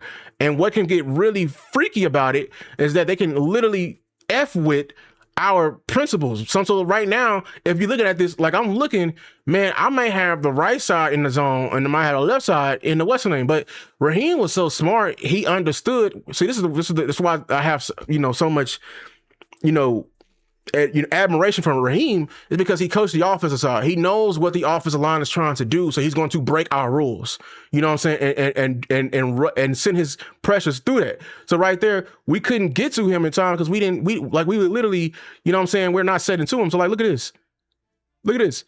The zone side is the left. I can tell. But look, Raheem knows it's the left too. So where I'm going to send more people at? On the right, because they're manned up and they're by themselves. So the tackle blocked the MDM. So the guy on the line of scrimmage is free. That's a simulated pressure right there. That's genius. That's knowing, you know what I'm saying? You know what I'm saying? Hey, that's using our rules against us. You feel me? You know what I'm saying? Here we go. Here's again. Simulated pressure. 4-man on the line of scrimmage. They're in a 3-4 defense, though. This edge on the line of scrimmage, this is meant to F us. He's sending some added pressure right here. Thought I got the right one. They had a little the drawing. Oh, here it is. There it is. Boom, the drawings right there. So look, this is the simulated pressure. It's a disguised pressure. Look at that, because the A-man on the line of scrimmage, we over here, they probably sent the slide to, you see the arrow of the guy, the 3-4 defensive end or the 3-4 linebacker that's on the line of scrimmage right here by this number 3 receiver on the inside. We probably sent that over there. But the beauty of a simulated pressure is that, boom, the guy is sliding to nobody because we dropped that dude in coverage. So now, football's all a numbers game. We sending more over here. And we sending, if you ain't got enough people sent over here, somebody is free. Somebody is free. Somebody is free. Somebody is free. Somebody is free. Somebody is free every time because they're playing with the rules of the offensive lineman by having all those guys lined up. And that's why I said it's important for your 3-4 linebackers to be in that 2-point stance, because they got to have the ability to do what? Drop to that hook to flat, drop to that curl to flat, to that flat zone, be able to drop and get to that because, with normal blitzes, you know what I'm saying? Usually wherever the guy is coming from, that's where the hole in the coverage is. But if it's not there, if you don't know where it's coming from, you don't know where the hole is at. So I think that's where Shotty wants the versatility, wants the unpredictableness that Eberflus could dream. He ain't dreaming this shit. Eberflus so damn stubborn. Boy, I'm so glad that motherfucker's down my head. My DC no more. Thank you, Jesus, man. But no, hey, we ain't hiring no damn Jonathan Gannon because he definitely ain't doing this shit right here. You know what I'm saying? But a lot of these guys with that. All right. So let's get into the other part of the video. That's the front, the 3-4 simulated pressures. Let's get to the back end. And I want to talk about this right here. Let me do this. You know what I'm saying? I'm gonna get right into it. I believe this is the future of football. What I'm finna show you. And it's my top candidate. He may not be the reason behind it, but he's the understudy of it. And this guy did an amazing job breaking this down. We're not gonna watch the whole video, but we're gonna watch a good portion. And we finna, hey, boss, hey, let's these. I will say that I forgot, was it John on it? Like, shout out to him because he did correct us about there's some more coverages that we didn't know about. We thought it was just firm cover too hard. You know what I'm saying? This guy's going to show you that there's a lot more coverages in the NFL. And I believe this is the future, and this is why it tricked your 10-year pro, and this is why it tricked Brian Schottenheimer. Wherever Brian Flores goes, great X's and O's follow, and this Vikings defense will make your damn head spin. A chaos connoisseur, Flores believes in dictating the pace of play through pressure, providing poisonous looks pre and post snap. Flores is a 3-4 base also. He's a 34 base. He does hybrid 34, but damn it, it don't even look like that. He got like 9 people on the line of scrimmage. We finna talk about this though. Season, the Vikings led the league in blitz percentage, attempting to bail out an undermanned secondary. This could only let. What was the point of his blitzing? What was the point of the blitzing? Did I hear grits? I ain't got no scripts with me. I ain't got no shrimp with me. Did I hear grits? Oh, all right. Yeah, we dissing Eberflus all season, but we are dissing Eberflus all season. Though, as teams found ways to attack it with the barrage of deep bombs. Retooling in the offseason, Flores now has the personnel to get creative, adapting the back end to play a quarters matchup scheme, but keeping up the pressure with his characteristic blitz. Quarters coverage has become increasingly common in the NFL over the last half-decade. So, it's important to understand its philosophy and mechanics before we get to Flores' chaos version. The aim of quarters coverage is to keep passers hesitant and limit their ability to drive the ball downfield. What did Boss always say? That the basis of any coverage have to stop. I'm just showing you in this community, bro, when we've been literally taught by some of the best football minds in this space. Yeah, we are not at the NFL level, but the guys we were taught by are NFL, PhD level football people, man. You know what I'm saying? He said Jill Scott voice. Nah, for real, man. He said that every basis of coverage have to be able to stop 4 verticals. Let's keep going. Forcing the check down and allowing the defense to rally. This is achieved by out-leveraging your opponent, using space to your advantage to man-match ever-complex offensive systems. Quarter starts from a 2-high shell, with each position having its own responsibilities. The easiest are the corners, manning up the number 1 receiver to their side, unless he goes underneath, in which case they drop to play a deep quarter zone. Did y'all hear that? So, read number 1, we count. You always count from outside in on every side. The corners, it looks like. So look the way he playing. He got. So this is obviously he's in man. Well, I don't know. It's hard. This is why it's going. This is why this is the future, because we got a lot of. We're going into a more of like this offense and this quarterback mind that's very younger. And I believe a lot of these quarterbacks coming into the league are very underdeveloped, right? And I feel like with the business of the NFL and how it's going and how they always trying to keep up and try to sell tickets, they move off from people so fast. They be firing, they be rotating seats so fast that the average quarterback, and y'all can agree with this. Y'all agree with this. The average quarterback today is like miles behind in terms of like pre-snap and post-snap, like being able to like process as they had like in the 2010s. Like, if you just look at the top quarterbacks in the league right now, it's Mahomes, it's Allen, then it's like Joe Burrow, Lamar Jackson, and everything like that. Versus who was the top in the back of the day? It's Brady, it's Peyton Manning, you know what I'm saying? It's Rodgers, it's Rivers. The names I just mentioned, bro, like the quarterbacks I just mentioned from the 2010s and before, they are known from their mental intellect. They are known for their mental intellect, bro. So this is why I believe this is the future. Safety and overhang player, played mostly by a nickel or linebacker, will both be keying on the 2 receiver to their side. If the number 2 goes out, the overhang's gonna try to catch him to disrupt the route, then match him to the flat.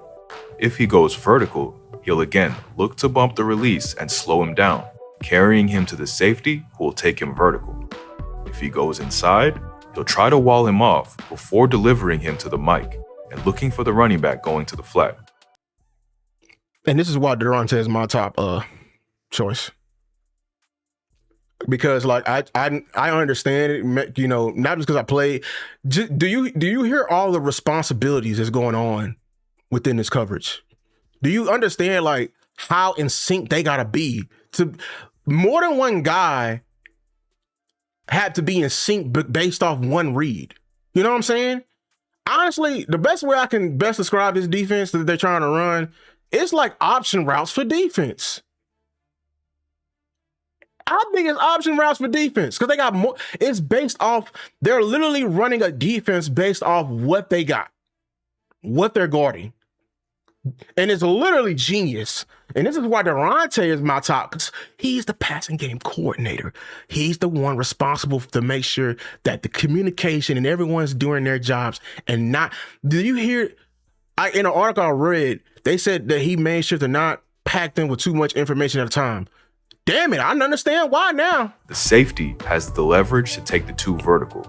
But if he stays at the underneath level, he's now got the freedom to cheat over to the 1 and help double if he goes vertical. Fun fact, this is what we were arguing. This is the play this is the same coverage that we were arguing online with the Diggs coverage. And this is what people were arguing, like that Diggs is in the wrong because they thought we were running some advanced coverage like this. And they were right that this advanced coverage exists, but they were wrong to give Eberflus this amount of credit to even run this advanced type coverage. I mean, this man, he'll get an aneurysm running this coverage. Or look for crossers coming from the other side of the field. The mic is then responsible for the 3 and is able to exchange responsibilities with the overhang defender on a bump call if the 3 goes fast to the flat.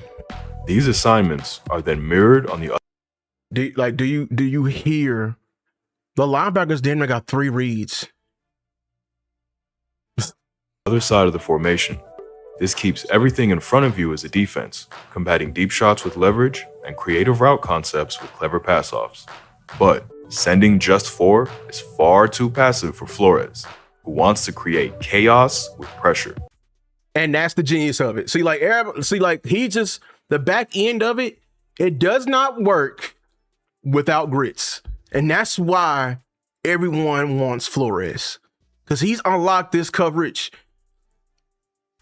by literally making sure that you don't have enough time to even think about this.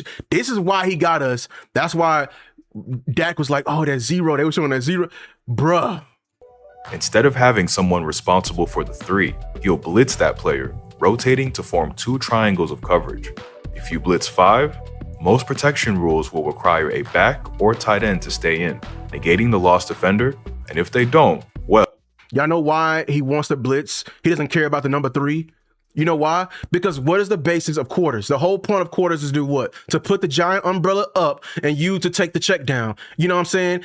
And we rally to tackle. That's why he does not care about the number 3. And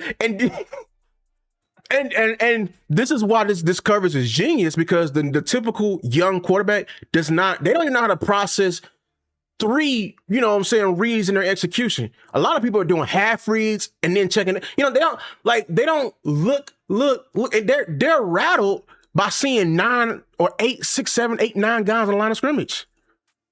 So the QB better make a decision and fast. These triangles can then be played in 2 different ways. Quarters coverage, like we just explained, or its cousin, palms, which we'll get to in a minute. We're going to talk about palms coverage. Shout out to John Onen, because he taught us about palms. Using quarters here with the 5-man pressure, the entire line will rush, with the corners keying on the 1s and the safeties and overhangs on the 2s. At the bottom of your screen, you'll see Shaq Griffin stay on Jennings on the square out. Byron Murphy will then carry Kittle to the safety and then sit ready to cut off the dig route looking back to the QB. Oh my God, they are cooking. Wait, hold on. I got some sound effect. They're cooking, man. They cooking, man. What? He carry it and he's sitting on his in route?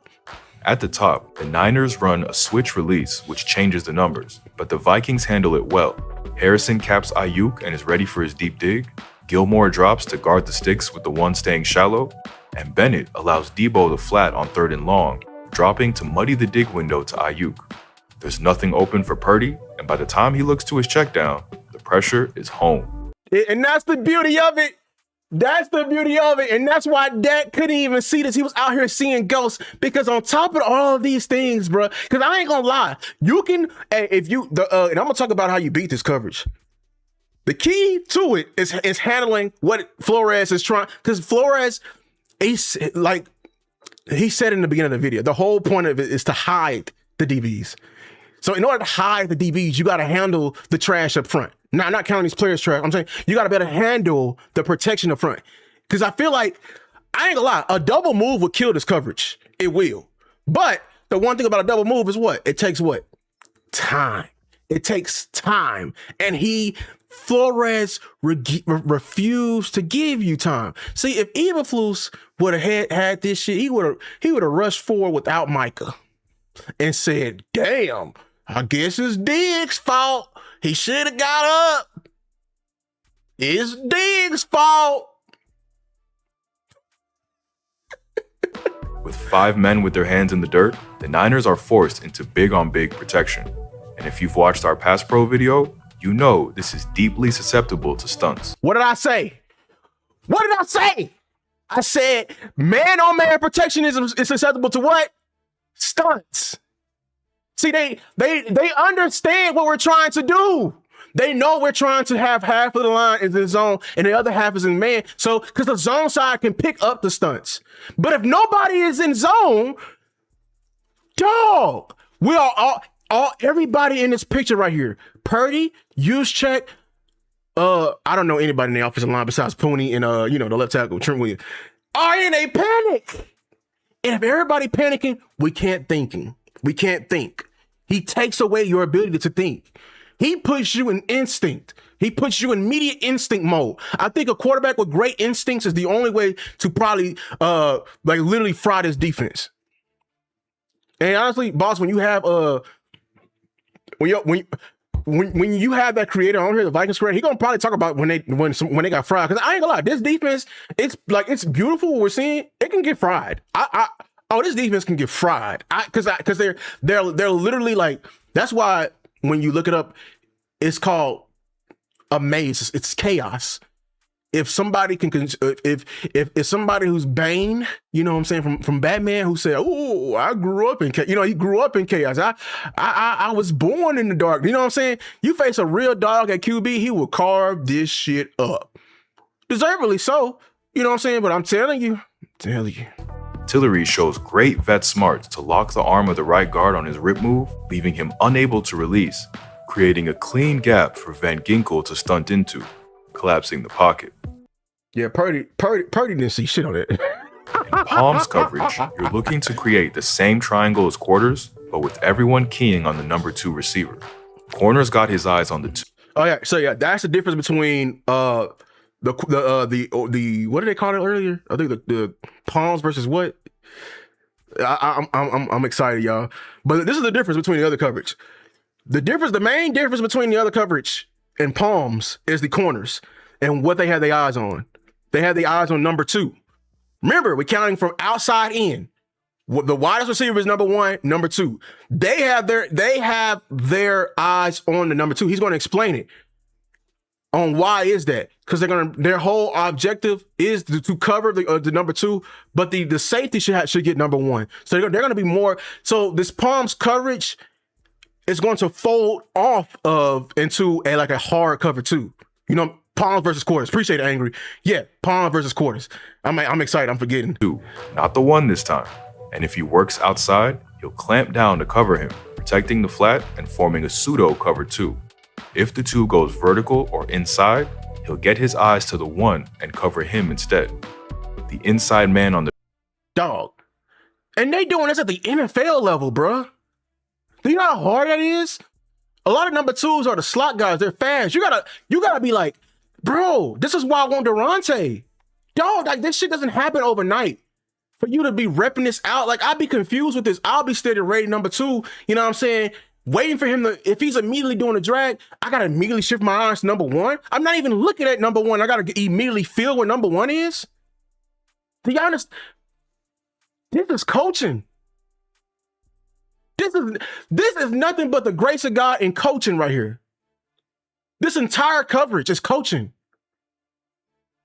Triangle is again reading the 2. He's gonna try to wall off the quick hitter angle, then guard him. If he goes out, he gets his eyes to the 1, looking for him coming inside. If the 2 goes vertical, he's gonna look to reroute him and carry him off to the safety, hooking into the zone and looking to cut off the dig and work to the check down. Yeah, also, you know, we passed the argument, but I'm petty. You notice how anything that goes deep, who the fuck are they passing it off to? All my savants of the class. Who are they passing off the deepest route to? I bet it was Diggs' fault. No, it was Diggs' fault. The safety has the leverage, so he'll deal with the deep stuff if the 2 goes vertical. If the 2 goes out, the 1 is clamping down. So the safety uses his leverage to get over the top of the 1 and man him up. Here, Tank Dell is trying to work to the flat fast, and assuming he has the same quarters look as before, Stroud fires quickly, but is that a T-step technique? I love how like we in a freeze frame and that corner is immediately getting downhill because he read it fast. You know what I'm saying? He read it fast, and I love that. Palms, the ageless wonder Stephon Gilmore is downhill fast. Who? Who did you just say? Stephon Gilmore. Stephon Gilmore. Hold on. Boss call. Hold on. Yeah. Hold on. I know you cut up on that video, bro. They just broke that Durante coming in for an in-person interview, bro. Man, say. Hey, shout out to Lou. Shout out to Lou. Man, say.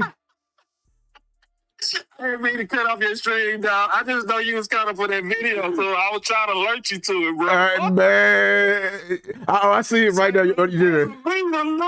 That's amazing. We just gotta close this shit out. Man, hold on. Who else on that list? They didn't say who else on that list? They ain't say, but they narrowed it down. Only person I don't want to see on it. Hey, you gotta push his ass. only person I don't want to see on that list, I swear to God, is Gannon. That's the only person. Oh no, because that means that's political. Yes. Political, bro. Yes. We gotta shoot Gannon down and we gotta push Durante up now. If you ain't fucking working on Twitter, you ain't doing your goddamn excuse me, bro. Yeah, man. We already on. I get coached. We already explicit BET over here. It's midnight. We explicit over here. Boy, I'm crunk though, boy. Because we close. We can win this one, dog. We gotta bring this shit home, bro. Dog. Because see, everything he's showing right now is the guy that they bring it in. They've been responsible for that back end, bro. Man, oh my! I just want to pull your attention to that, man. You know what I'm saying? Appreciate it, man. Man, buzzer beater, bro. And we got to close it out, though, bro. We're trying to bring it home. 2-minute drive. We on the 10-yard line. Let's push the ball in. And I remember I got the Minnesota guy coming in tomorrow. Exactly. Hey, hurry him up now, so we can have this facts, bro. Yes, let's go. On Monday and MLK Day. Yeah. So we bringing in an expert witness on Minnesota, bro. And so, Lou, we got to get you in on that. I'm sorry. You don't put in too much work on Minnesota and Durante.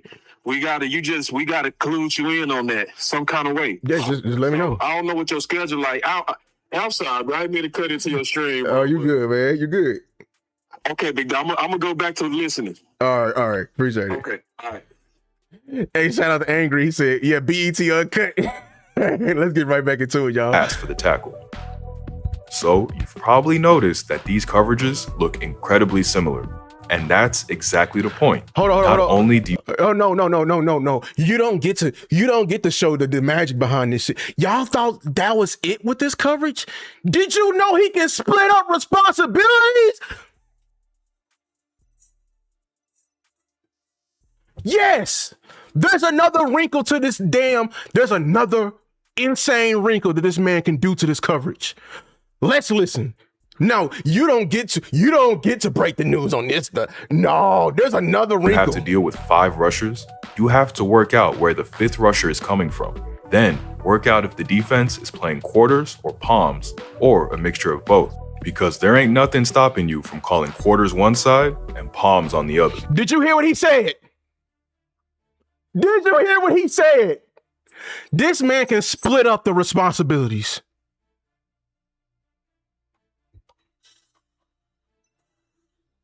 I said half of the defense can be in 2 completely different coverages. And they could already do that on regular, like, what's the name coverage? But this insane coverage that we're seeing, and this chaos scheme, and there's another wrinkle to it. There's a third wrinkle. Man, let me keep going. Here's an example of that against Houston. Again, they send the 5-man line.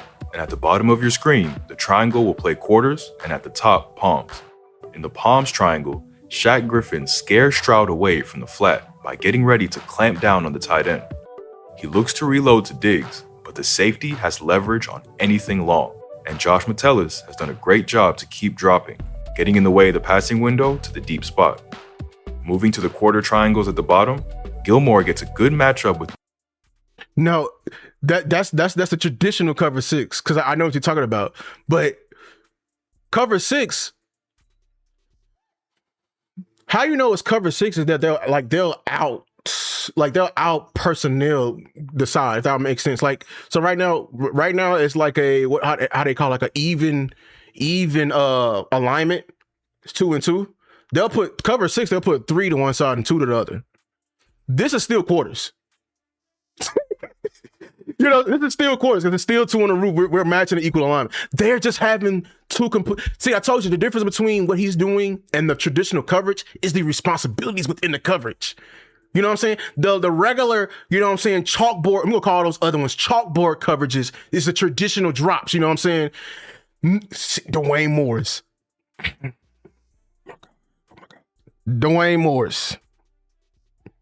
I just called Boss yesterday and we were talking about this.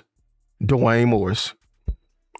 We said, dog, the perfect player for this scheme who can really turn this shit to a whole nother level.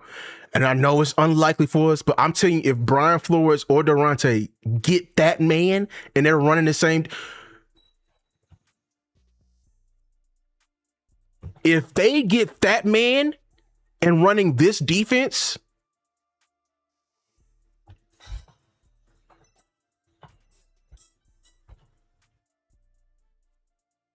Caleb Downs will turn this defense to another level. Nico Collins.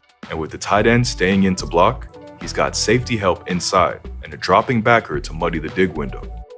Stroud goes through his progressions, but the 5-man rush. Hold on, let me let my dog out real quick. Hold on.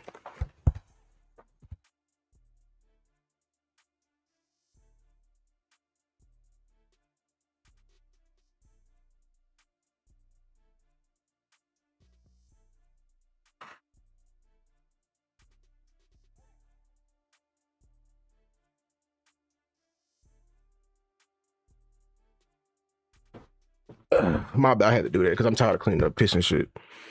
Here he is, go to the door. Get his ass outside. You feel me? All right. Yes, you're right. Caleb and Minka. No, see y'all. Now y'all cooking.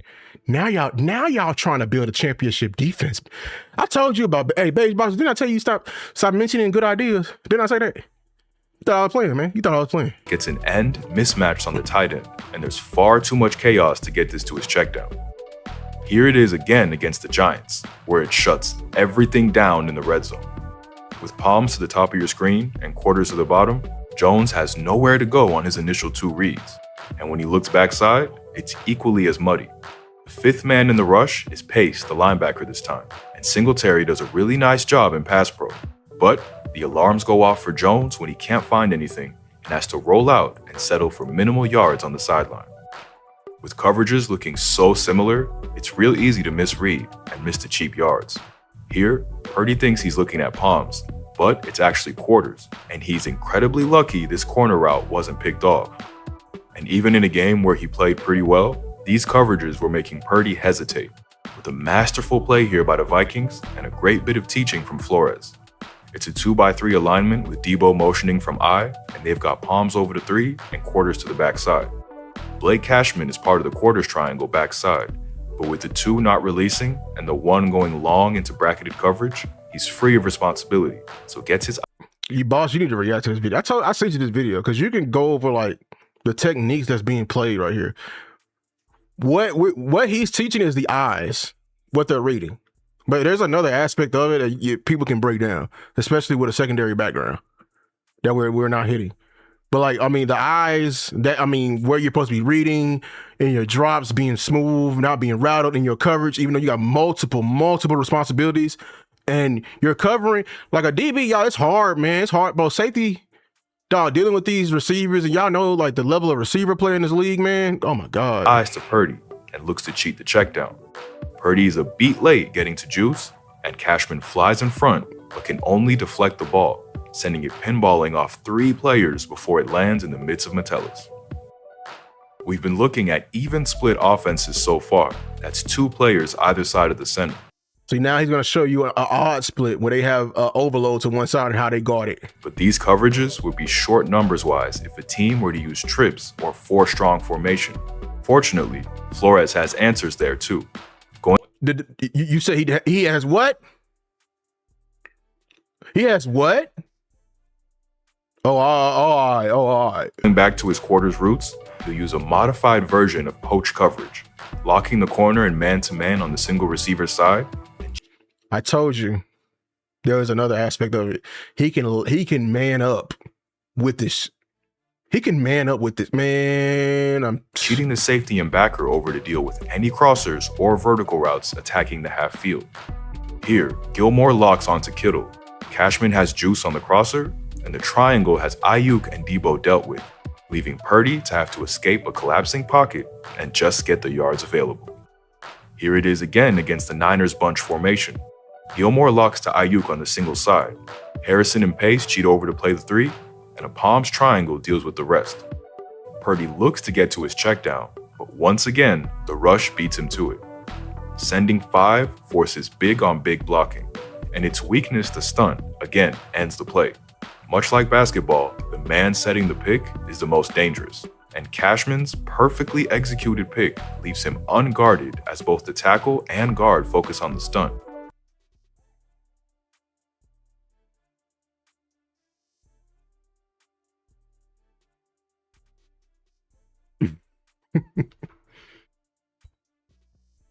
That's the chaos defense. I want y'all to focus too that the key to and this is why like I love what I do, because this is why when I was looking for a D coordinator, I knew we needed somebody in the secondary, but I told y'all what I was looking for is you to be holding more important roles more than just your position. I need you in that I need you in that passing game coordinator role, because you're probably in the room with the DC, and when you're hearing and you're studying under the DC, you can finally hear and see what he's trying to do with the coverage in the back end and how is it marrying into the front. This chaos coverage can get torched if he's not rushing the clock of the quarterback, if he's not confusing the lineman. You know what I'm saying? That's the future of this NFL. That is the future. The future, what I'm trying to get to y'all, the future of the NFL is this. It's rushing these young quarterbacks and forcing them to make quick, instinctive decisions. Quick, instinctive decisions. You're going to have to... I feel like if this coverage was in like a era earlier with the Brady and everything like that, I think it would have gave him problems, but he would have found a way around it. He would have found a way around it. Because the key to this, you're going to have to really manipulate in the pre-snap. You're going to have to really set your protections one way so you can literally get free and see. It wasn't always locked up, but he did have someone on everywhere. You feel me? When I found that video, man, I thought that was beautiful like that. As y'all, we already talked about the breaking news. Shout out to Deronte Jones getting that second interview. That is huge, man. I am so happy. So happy that, because he was one of the early ones. And remember, people were calling him a Rooney Rule. People didn't really know what he was about. They was overlooking him. They saying, oh, he's a positional coach. I said, listen to y'all head coach, man. Your head coach did not talk about any other D coordinator they face like when they played Flores, which means they did not have an answer. I told y'all, Vance Joseph did his thing, but he didn't confuse us. We were acting goofy in that Broncos game because Vance Joseph isn't in his defense. They just line up and they're going to beat your ass.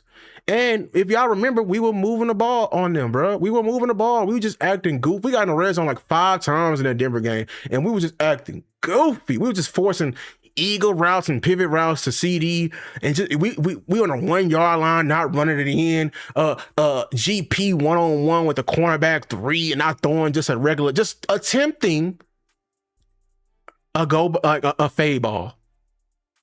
You know what I'm saying? There was no coordinator that left. Bro, Boss put in his interview. Shotty said it didn't take him to watching back the film 4 times the day after to get what he did to him. I'm gonna say that again. He didn't figure out what Flores did to him until watching back the film 4 times. So he didn't get it quarter 1. He couldn't switch up his game plan to counter by halftime. Even watching it back after the game, they were still the befuddled, and this man had to literally lock himself probably after the game and watch that film back. You know what I'm saying?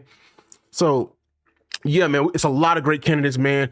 I love what we're trying to do. I wanted to highlight Odd Chaos, Odd being the 34 front that I feel like Shotty is trying to incorporate in our scheme, and the Chaos portion, which is, I believe, is the future of the NFL in terms of coverage. And the best way I can point it, if y'all can explain it to anybody, is basically option routes for defense. It's basically having option responsibilities for defense. The defense is showing up in a chalkboard coverage, but they have multiple responsibilities, and then in order for this to work, communication, having eyes in your correct place, and coaching these guys up. I just showed you probably the most complicated defense I've ever seen in my entire life. I've never seen a more complicated defense than that. I really have. I'm very interested to see the teams that have success on them, because I guarantee you it's probably a common theme. They was able to run the fucking ball. Because I'm telling you, running the ball can really break down anything a D coordinator is trying to do, because it's going to force him. Because him showing that look that he wants to show Flores all on the line of scrimmage. You run the ball like that, everybody on the line of scrimmage. If everybody blocking on that first line, and he line up everybody on the first line like that, we run the ball, bro. If everybody blocked up, we running for we still running to today. So I bet it's a common theme. Like teams that can run on us, run on them. You know what I'm saying? And everything like that. He said it's a higher football IQ. I don't even think that, Beige Boxer. You know why? I don't think you need a high IQ to play that defense. You got to be able to, I think you got to be able to just process information. You know what I'm saying? That's all.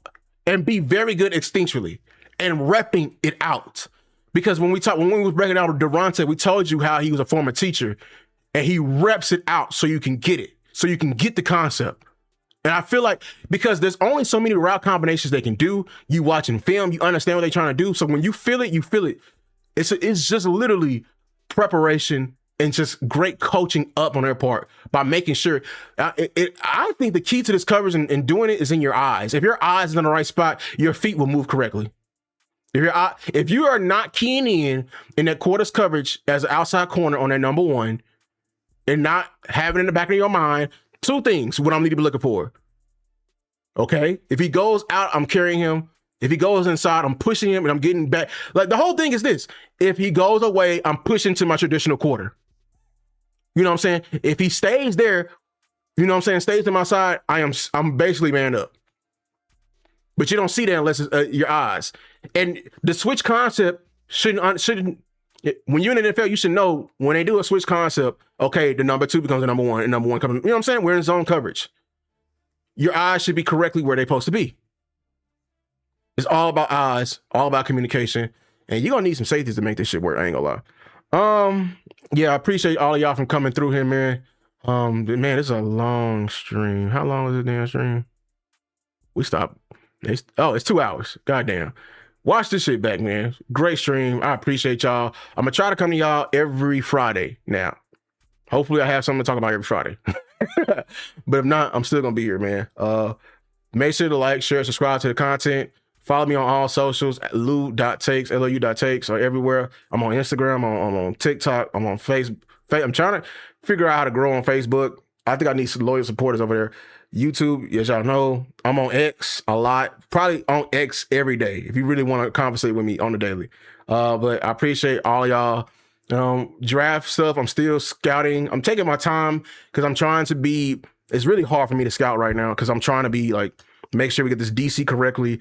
And I don't want to you know what I'm saying? When I scout with my cowboy eyes, I want to make sure we're getting the correct player that fit or a player that we might think will fit. You know what I'm saying? So other than that, man, I love you all. Shout out to all the creators that came through. Y'all make sure to show them love and everything like that.